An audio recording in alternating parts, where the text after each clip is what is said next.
How to copy a font in Windows 11 PC. So it is very simple. You can see here I'm using Windows 11 OS. So click the search start menu, then go to search bar, then search about control panel. Okay, then open control panel. Then you will get these sections and fonts.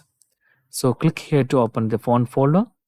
So you can simply open the font folder here, and you can see here there is 80 items. This is the default fonts which you will get after the installation of Windows 11 OS. So here is that, and you can simply copy a font by clicking here, select font, then click here, right click, then get copy option, click that, then it will be copy.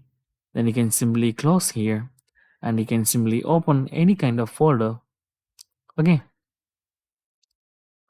and open a page. Then you can simply right click, then paste that font here. You can see this is the fonts which will be available in that font. So that's guys, very simple tutorial. And if you need any kind of Android or iPhone tutorial, just comment below. I will post my replies as video so you can easily watch and understand it. And if you enjoyed this video, please like, comment, share, and subscribe our channel for getting more videos like this. Thank you so much for watching. Have a nice day. Bye.